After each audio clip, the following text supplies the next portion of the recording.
انکار تو نہیں نہ کرتا، وہ تمہیں انکار سے روک دے. وَلَا ذِكْرُ اللَّهِ اکبر، مگر ہماری یاد تو بہت بڑی بات ہے. دونوں کو پیرالل پہ رکھا نا، قرآن پڑھنے کو، نماز پڑھنے کو، مگر اپنی یاد کو کچھ زیادہ ہی رنگ لگا گیا. وَلَا ذِكْرُ اللَّهِ اکبر، مگر ہماری یاد تو بہت بڑی بات ہے. کیونکہ قرآن پڑھنے والے تو بہت ہیں، اتنے زیادہ ہیں کہ ہمیں ان پہ رشک آنا شروع ہو جاتا ہے. ہم کئی بار میں دعا مانگتا ہوں، یا اللہ، اور کوئی توفیق تھوڑا کم کر لی ہوتی ہے، قرآن یاد کرنے کی زیادہ کر دی ہوتی، کم از کم یہ بھی تیری یاد کا تحفے میں اضافہ ہو جاتا. مگر اقبال بڑا طنز کرتا ہے، وہ کہتا از غلام لذت قرآن مجو، غلام سے لذت قرآن مت طلب کر، گرچہ باشی حافظ قرآن مجو، چاہے وہ حافظ قرآن ہی کیوں نہ ہو، اس سے لذت قرآن مت طلب کر. اس نے ساری آیات کو غلامی کی آیات بنا دینا ہے. یہ ہمارے سکولوں میں ہو رہا ہے. اب وہ غلامی تو نہیں نہ رہی، مگر ساری آیات سمیٹ سموٹ کے نہ اپنے اپنے سکول کی جھولی میں ڈال. بس تمہارے سکول تو بہت بڑے ہیں ماشاءاللہ، کسی سے کوئی اختلاف نہیں، ایک بندہ خدا بھی تو دکھا دو نا. یہ کیا اتفاق ہے کہ احرام تو بنا ہوا ہے، بیس بہت بڑی ہے، شاخیں چلی جاتی ہیں اوپر کو. او خدا کے بندو، ہمیں تو خدا چاہیے، سکول تو نہیں نہ چاہیے. تم کسی سکول سے ایک بندہ خدا دکھا دو جس کو دیکھ کے کہہ سکیں یہ اللہ کا محبوب ہے، اللہ کا بندہ. پہلے تھے نا، کسی کو شبہ ہے کہ حسین نہیں تھا؟ کسی مسلمان کو شبہ نہیں. کسی کو شبہ ہے کہ امام زین العابدین نہیں تھے نا؟ کسی کو شبہ ہے کہ خواجہ حسن بصری نہیں تھے؟ سارے کہتے ہیں امام تصوف تھے نا. کسی کو شبہ ہے کہ سیدنا شیخ عبد القادر جیلانی نہیں تھے نا؟ بھائی سکول جو مرضی تھا، مگر کوئی بندہ خدا تھا. کسی کو بر صغیر میں شبہ نہیں ہے کہ سیدنا علی بن عثمان حجویری تھے، وہ جسے ساری دنیا گنج بخش کہہ کے پکارے. دو چار کو چھوڑ دو نا، 18 کروڑ کا خیال کرو نا. 10-15 تو اختلاف ہر وقت ہی رکھتے ہیں. کسی کو شبہ ہے کہ سید حجویر سے اسلام لاہور میں داخل ہوا؟ ہم جن کو جانتے ہیں، کسی نے خواجہ مہر علی سے ایک سوال پوچھا کہ یہ کیا اس آیت کا ترجمہ معنی ہو سکتا ہے؟ فَاذْكُرُونِي يَذْكُرْكُمْ وَاشْكُرُوا لِي وَلَا تَكْفُرُونَ، کہ ہمیں یاد کیا کرو، ہم تمہیں یاد کریں گے، ہم تمہاری یاد کا صلہ لوٹائیں گے، ہم ادھار نہیں چھوڑتے. اور دیکھو، کفر نہ کرو، اللہ کو جانتے رہو، مانتے رہو، اور جاننا ماننا اس کی یاد سے ہے. تو یہ کہتے ہیں کہ جی ہم تو اسے یاد کرتے ہیں، اللہ ہمیں کیسے یاد کرتا ہے؟ تو خواجہ نے کہا دیکھو یار بات سنو، کبھی تم نے دیکھا یہ ہزاروں لوگ کسی مزار پہ کیوں جا رہے ہوتے ہیں؟ تسبیحاں پڑھتے جا رہے ہوتے ہیں، ان کے گرد قرآن شریف پڑھ رہے ہوتے ہیں، ان کو بڑی محبت ان سے رکھتے ہیں. یہ خدا کی یاد.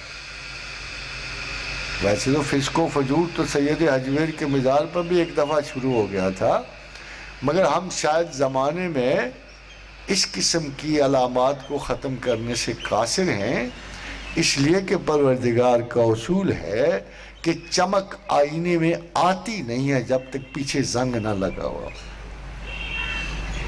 چمن زنگار ہے آئینہ باد بہاری کا.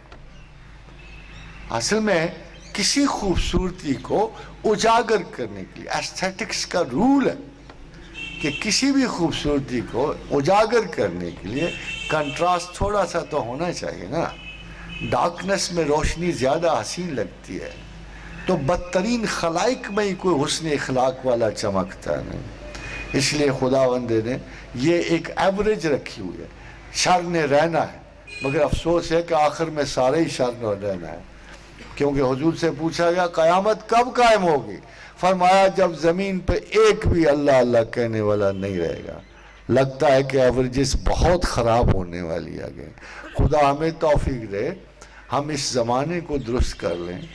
باقی رہ گئی نسلیں، وہ ہماری فکر نہیں، وہ ہمارے رسول کی فکر ہے. وہ میں نہیں ان کی فکر کرنا چاہتا اپنی اولاد. میرا آقا و رسول بیٹھے ہیں، وہ زمانہ آخر تک آخری گناہگار کی شفاعت کے ذمہ دار ہیں، ہم اور آپ نہیں ہیں. وَمَا عَلَيْنَا إِلَّا الْبَلَاغُ. Thank you so much. Thank you. بسم اللہ الرحمن الرحیم. میرا نام وسیم باری ہے جی. آپ کی گفتگو جو پہلے بھی الحمدللہ میں نے کئی دفعہ سنی، اس سے اندازہ تو یہ ہوتا ہے کہ آپ اسٹیٹ یعنی جو موجود اس وقت ہمارے پاس ہے ان کو یعنی ان کو تسلیم کرنے کا حکم فرماتے ہیں. لیکن ساتھ ہی ساتھ آپ کی آج کی گفتگو میں اینڈ پہ یہ امپریشن ملا کہ امام زین العابدین و حضرت امام حسین رضی اللہ تعالیٰ انہوں نے جس طرح سے جنگیں لڑی ہیں وہ بھی تو ایک طرح سے اسٹیٹ کے خلاف ہی تھی. تو کیا یہ کسی طرح موازنہ تو نہیں ان کا ہوتا یہ موجود طالبان کے ساتھ؟ Thank you. نہیں، میرا خیال ہے کہ آپ نے دیکھا نہیں، میں نے سب سے پہلا جملہ یہ بولا تھا کہ حضرت حسین بھی جس شاید چیز کو نہیں جانتے تھے، اور بعد میں بھی ایک غلطی جو تھی وہ ہمیں نظر آتی ہے تمام ایٹیچیوڈ میں.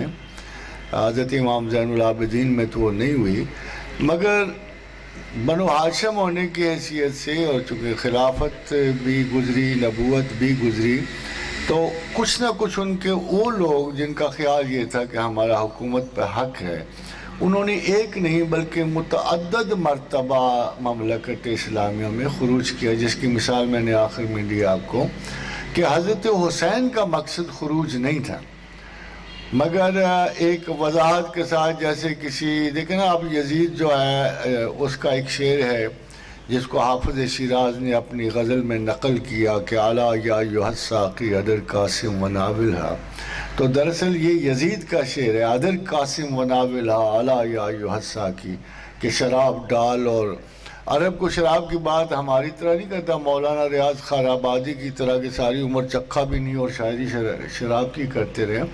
عرب اس کو تشبیہ بھی کہتے ہیں، شراب اور زنا کی جو شاعری خود یزید شاعر تھا، اور جو شاعری کی تھی اس سے کسی کے دل میں دماغ میں کوئی شک نہیں تھا کہ یہ ایک فاسق حکمران ہے. اب ہمیں دیکھنا یہ ہوتا ہے کہ حسین جو کچھ بھی کر لیتے، بچ جاتے، بھاگ جاتے، کسی اور جگہ چلے جاتے، مگر ایک حسین کے اسٹیٹس کا مذہبی انسان اس کی بیعت نہیں کر سکتا تھا. یہ ان کا المیہ تھا، اور انہوں نے اس سے کم ہر طریقے پہ راضی ہونے کی کوشش کی.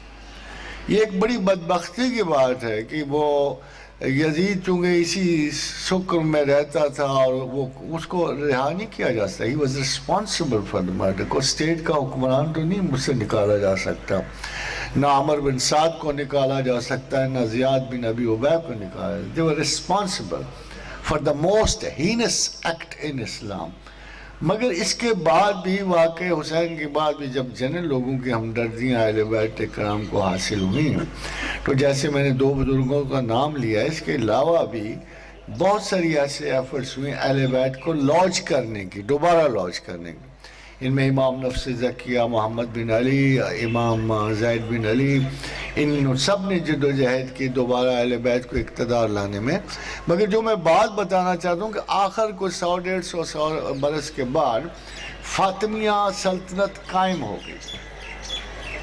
مصر میں سلطنت سادات قائم ہو گئی. یعنی اس ساری جد و جہد کا نتیجہ یہ نکلا کہ کچھ عرصے کے بعد، اور آپ دیکھتے ہیں کہ ان کی ایک نشانی موجود ہے جامع ازہر کی شکل میں، یہ فاطمیہ سادات کی حکومت جب مصر میں قائم ہوئی تو وہ بالآخر ممالک اسلامیہ میں فاطمی حکمران ہوئے. مگر ہوا کیا یہ میں آپ کو بتانا چاہتا ہوں کہ جب سلطان صلاح الدین ایوبی نے کروسیڈ شروع کی اور کرسچنز کے خلاف جہاد شروع کیا، تو سب سے بڑی رکاوٹ اور دشواری اس کو فاطمیہ حکمرانوں نے دی. وہ اتنی زیادہ رکاوٹ اس جہاد میں ڈالی گئی کہ سلطان صلاح الدین ایوبی کے پاس چارہ کوئی نہیں رہا کہ اس نے وہ فاطمیہ سلطنت ختم کر دی. مطلب یہ ہے کہ آپ یہ دعویٰ نہیں کر سکتے کہ اگر حسین ایک خلافت اسلامیہ قائم کر لیتے، اور جنہوں نے خلافت اسلامیہ قائم کی تھی یعنی عبداللہ ابن عباس کی اولاد کو، جن کو حضور نے کہا یہ خلفاء کا باپ ہے، وہ بھی تو آخر اتنے ہی قریب کے لوگ تھے. حضرت ابن عباس کی تفسیر جن کو اللہ کے رسول نے بشارت دی کہ اس کو تعویل قرآن حاصل ہے. یعنی اتنے بڑے لوگوں کے، اتنے بڑے مناصب والے مسلمانوں کے بالآخر اولاد بھی، کوئی بہت زیادہ انہوں نے حکومت کی سلطنت عباسہ نے، مگر وہ بھی بالآخر کرپشن کا شکار ہوئی. اس سے اب فاطمیہ سلطنت بھی کرپشن کا شکار ہو گئی، اور آخر میں وہ ایک نااہل وزیر اعظم نے ہر چیز پہ قبضہ کیا تھا، اور یہ سادات کی یہ حکومت بھی اسی طرح نظر زوال ہوئی.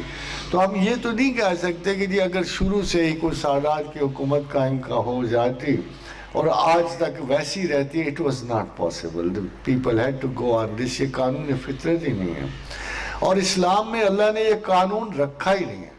جب تک عرب مضبوط رہے، خدا نے عربوں کے ذریعے اسلام پھیلایا. جب عرب گرے ہیں بنو امیہ بنو عباس کے بعد، آپ دیکھیں گے کہ کہیں سے کوئی ویلمیہ اٹھے ہیں، کہیں سے سلجوق اٹھے ہیں، اور ان کے عقائد نے سنبھالا رکھا. امت مسلمہ میں ہر مسلمان کا ایک حق ہے، ہر مسلمان، کہ وہ اللہ کے رسول کا بیٹا ہے. ہر مسلمان کا یہ ایک زائد حق ہے، کیونکہ جب امہات المومنین کو مسلمانوں کی مائیں کہا گیا تو ظاہر ہے کہ جو سٹیٹس اس نسبت سے مسلمانوں کو نصیب ہوا کہ حضور ہمارے باپ بھی ہیں. اس لحاظ سے اگر دیکھا جائے تو یہ سٹیٹس جو ہے، اس سٹیٹس کی وجہ سے مسلمان جہاں بھی گئے، اور وہ امت محمدیہ، بلکہ کسی زمانے میں ہمیں مسلمان کم کہا کرتے تھے جو ہمارے مخالف تھے، وہ ہمیں محمدن کہا کرتے تھے. محمدن. ابھی بھی جو ایم او کالج قائم ہے یہ لاہور میں، یہ محمدن اینگلو اورینٹل کالج کہلاتا ہے. اور ہمیں اس میں گرامی محمد سے جو لوگ یاد کرتے تھے یورپی، اگرچہ وہ ہمیں کافر کہتے تھے، مگر ساتھ یہ ہمیں فخر بخشتے تھے کہ ہر مسلمان کو محمدن کہتے تھے. We still are proud of being محمدن. اور ہمارے اندر بزرگیوں کے فیصلے تو اللہ کر ہی دیتا ہے، کرتا رہتا ہے، مگر طاقت، قوت، اقتدار، خلافت زمین، اس طرح جب سادات علم کو گئے ہیں تو پھر سادات کا کوئی حریف نہیں رہا. ایسے لگا کہ وہ جھگڑا ختم ہو گیا. وہ خواجہ معین الدین چشتی اجمیری ہوں جنہیں ولایت ہند نصیب ہو، یا علی بن عثمان ہو، جو قطب الاقطاب تھے، جہاں بھی شیخ عبد القادر جو حسنی الحسینی سادات میں سے تھے، تو پوری ملت اسلامیہ اس بات پہ متفق رہی کہ سادات اہل بیت جو ہیں ہمارے استاد ہیں، ہمارے محسن ہیں، اور سب سے زیادہ ہم شکر گزار حضور صلی اللہ علیہ وسلم کی وجہ سے ہیں کہ اگر اللہ کے رسول ہم پہ احسان نہ فرماتے تو ہم نار جہنم سے آزاد نہ ہوتے. تو اس کے ذمہ جو اللہ کے رسول نے ہم سے مانگا کہ میرے اقربا سے محبت رکھنا، ہم اصولاً جو ہے اپنے اس احسان کا جو حضور نے ہم پہ کیا ہے اس کا صلہ ان کی محبت میں دیتے ہیں. باقی ان میں who's what, who's not، سادات کو شاید ایک غلط فہمی آ گئی ہے. قرآن حکیم اہل بیت کے بارے میں بڑا مفصل بات کرتا ہے کہ اے اہل بیت، تمہارے گھروں میں کتاب اتری ہے، تمہارے گھروں میں ملائکہ آتے جاتے رہے ہیں، پھر اگر تم کوئی غلطی کرو گے تو عذاب دگنا دیں گے. قرآن ناطق ہے اس بات پر کہ جس کا منصب زیادہ ہے اس کی سزا زیادہ ہے، جس کا علم زیادہ ہے، جس کی آگاہی زیادہ ہے، جس کی خطا کے مطابق. ایک ان پڑھ کو جو جانتا ہی نہیں اس کو کیوں سزا ملے؟ تو قرآن اسی بات پہ قائم ہے کہ اہل بیت، تمہارے گھروں میں کتاب اتری ہے، تمہاری وراثت میں وہ سارا کچھ چلتا ہے جو شاید دوسرے لوگ باہر سے جانتے ہیں. پھر اگر تم کوئی غلطی کرو گے تو پھر تمہیں سزا دگنی دی جائے گی. مگر پتہ نہیں، مجھے نہیں آج کے سادات کا کیا روش ہے، وہ تو محفوظ ہر چیز سے سمجھتے اپنے آپ.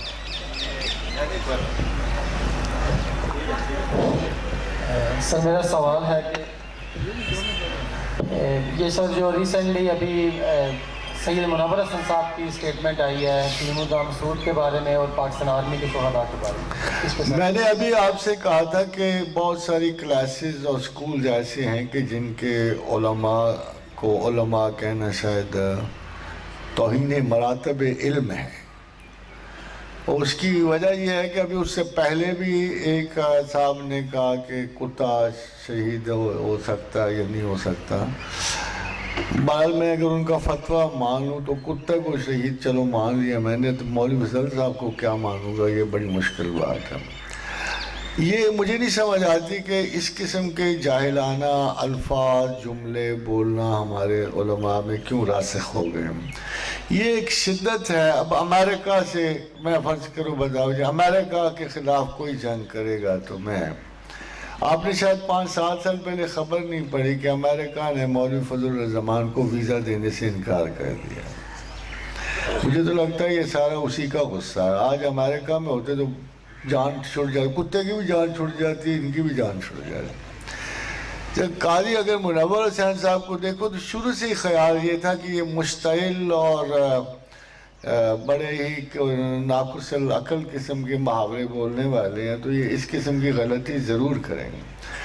اس قسم کی قیادت کو جسٹیفائی کرنا جو ہے اس جماعت کے لیے بڑا ڈینجرس ہوتا ہے۔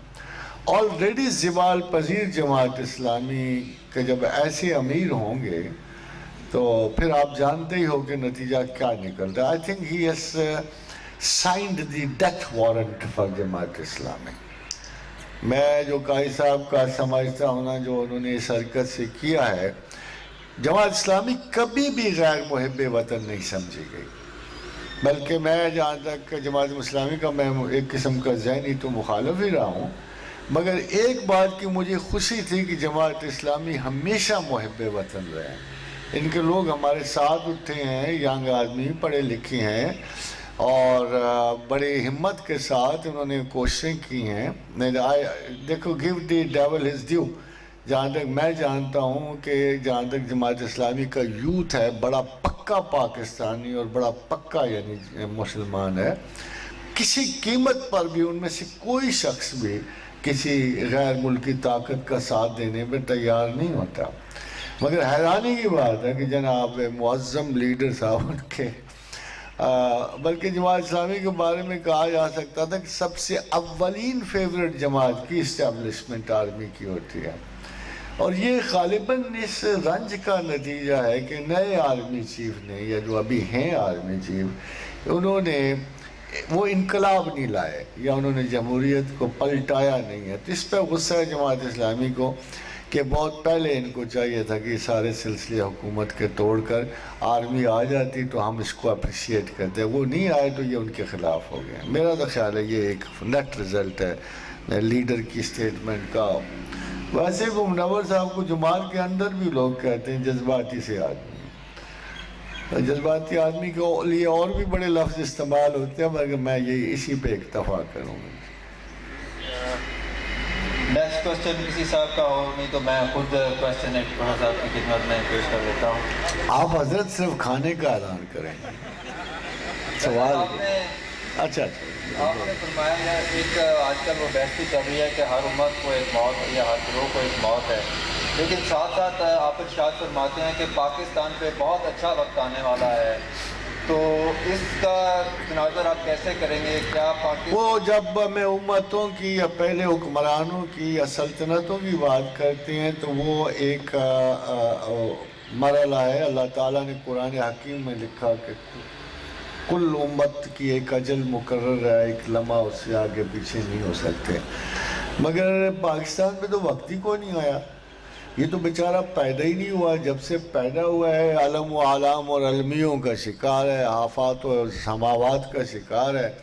تو میرا خیال ہے کہ ابھی تو پاکستان نے آنکھ بھی نہیں کھولی، اور جب سے قائد اعظم علیہ رحمت نے اس ملک کی بنیاد رکھی اور پروردگار نے اس کے خلوص، اس کی محنت اور اس کی دیانتداری کے عوض ہمیں یہ سوغات بخشی ہے، تب سے اب تک پاکستان میں ابھی تک کوئی ایسی چیز واقع نہیں جس سے کہا جائے کہ یہ ملک جو ہے اپنے مسلک اور مقام کو گامزن ہے۔ ابھی تو ہم پاکستان کا بچپن دیکھ رہے ہیں، گھٹنوں کے بل چل رہا ہے، انشاءاللہ تعالی اب یہ کھڑا ہونے والا ہے۔ اس پہ جوانی اور بڑھاپا آئے گا تو جائے گا نا جی، ہم تو نوزائیدہ ہیں، ہم پر کہاں زوال آئے گا۔ انشاءاللہ تعالی پاکستان بلند تر ہونے والا ہے، اور باوجود ان معمولی گھریلو جھگڑوں کے اور اسٹریٹ فائٹس کے جو ہم شوق رکھتے ہیں کرنے کے، the country is coming up with the full power, اور خدا کے فضل و کرم سے پاکستان کا وہی انجام ہے جو اللہ کے رسول ہمیں بتا گئے ہیں کہ زمانہ آخر میں بر صغیر کے مسلمان پہلے اہل کفر ہند سے جنگ کریں گے اور ان پہ غلبہ پائیں گے اور ان کے عمراء و رؤساء کو گرفتار کریں گے اور پھر شام میں مریم کے بیٹے کا ساتھ دیں گے. تو ابھی کچھ دن باقی ہیں جہاں. آخر میں تمام حاضرین کا شکریہ ادا کرتا ہوں اور خاص طور پہ پروفیسر صاحب کا جتنی محبت انہوں نے دی وہ ہم بیان نہیں کر سکتے اور جو انتظار کیا آپ صاحبان نے میں اس کا میری ایک درخواست اور ان کے شکریہ کے بعد یہ سن لیجئے کہ میں یہاں کے پبلک نمائندوں سے درخواست گزار ہوں کہ خدا کے لیے سڑک کو ٹھیک کراؤ ورنہ اہل علم میں سے کوئی نہیں گزر سکتا. بولے ویسا دعا کی درخواست ہے. یا ارحم الراحمین یا ارحم الراحمین یا ارحم الراحمین یا ذل جلال والاکرام یا ذل جلال والاکرام یا ذل جلال والاکرام. لا الہ الا انت سبحانک انی کنت من الظالمین. اللہم انا اسألک بانک انت اللہ الاحد الصمد الذی لم یلد ولم یولد ولم یکن لہ کفوا احد. اللہم انا اسألک بان لک الحمد لا الہ الا انت وحدک لا شریک لک الحنان المنان بدیع السماوات والارض یا ذا الجلال والاکرام. وإلہکم الہ واحد لا الہ الا هو الرحمن الرحیم. اللہ لا الہ الا هو الحی القیوم. الف لام میم اللہ لا الہ الا هو الحی القیوم. دعا مانگ لیجیے.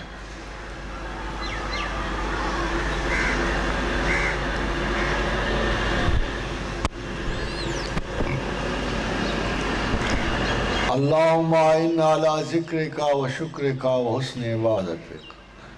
اللہم انا اسألک العفو والعافیۃ.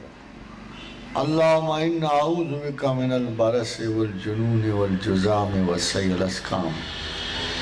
اللہم انا اعوذ بک من البرص والجنون والجذام وسیء الاسقام. اللہم اجعل اوسع رزقک علی عند کبر سنی و انقطاع عمری. اللہم اجعل اوسع رزقک علی عند کبر سنی و انقطاع عمری. اللہم انا اسألک من فضلک و رحمتک فإنہ لا یملک الا انت.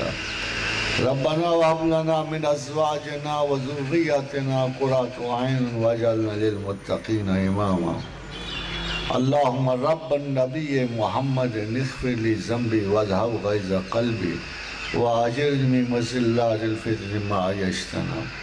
اللہم صلی علی محمد وعلی آل محمد کما صلیت علی ابراہیم وعلی آل ابراہیم انک حمید مجید. اللہم بارک علی محمد وعلی آل محمد کما بارکت علی ابراہیم وعلی آل ابراہیم انک حمید مجید.